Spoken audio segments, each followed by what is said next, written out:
چې دانه کې چې زخم کلو شي، انفلمیشن وشي یا په هغې کې زخم جوړ شي، د هغې شاته مختلف فیکټرز مختلف وجې کېدلی شي.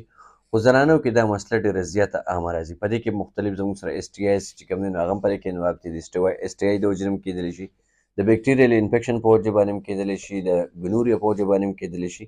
ډېرو زنانو ته داسې وي چې کله د کنټامینیشن وجې وي یا د صفایي خیال نه ساتلی کېږي ډیورنګ منسز یا د منسز په دوران کې هم د هغې د وجې نه هم داسې کېدلی شي. د ټول نه مخکې خو د خپل هایجین خیال ساتل پکار دی زنانو ته چې کوم یورینري ارګن دي د هغې د صفایۍ یا د هغې د هایجین خیال ډېر زیات ضروري دی چې وساتلی شي. بیا هم چند میډیسن درته ښیم چې دا په دغې کنډیشن کې یا د بچهدانۍ په زخم کې کار کوي. د هومیوپیتھک یو میډیسن دی میډورینیم 30، د هغې 5 قطرې 3 ټایمه استعمالولی شي. دویم میډیسن دی زموږ سره کینترس 30، د هغې هم 5 قطرې 3 ټایمه استعمالولی شي.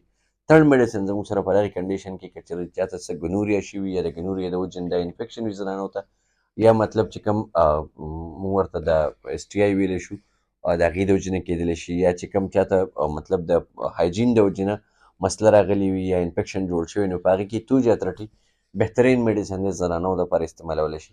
یا ساتئ د خپل چې کوم جینیټو ارګن دی د هغې د واش کېدو دپاره یا د صفا کېدو دپاره د هومیوپیتھک یو میډیسن دی کیلنډولا کیو، هغه به د مالوچو به راخلئ د مالوچو په ذریعې باندې، یا ځان ته چې کوم دی نو د هغې نه په چې کوم لوټه وي د اوبو په هغې کې اچولی شي یو 20 ډراپس او په هغې باندې اودس چغدم کولی شي، نو د هغې سره هم ډېره زیاته فایده ورکولی شي. خو ښه خبره دا ده که چېرې چاته هم دغه شان کومو زنانو ته هم دغه شان د بچهدانۍ د زخم یا څه مسله وي دغه شان د هغې د پردې، نو چې کوم تاسو ته قریبي هومیوپیتھک ډاکټر وي د هغې سره رجوع کوئ. هغې به ستاسو پراپر طریقې سره کیس ټیکنګ کوي، ستاسو چې کوم الټراساونډ یا ټسټونه وي هغه به کولی شي، یا به د هغې ریپورټ کتلی شي، د هغې په بنیاد ورته علاج کېږي، نو ډېره زیاته فایده به درکوي. دعاګانو کې یاد ساتئ. د لوی الله په امان.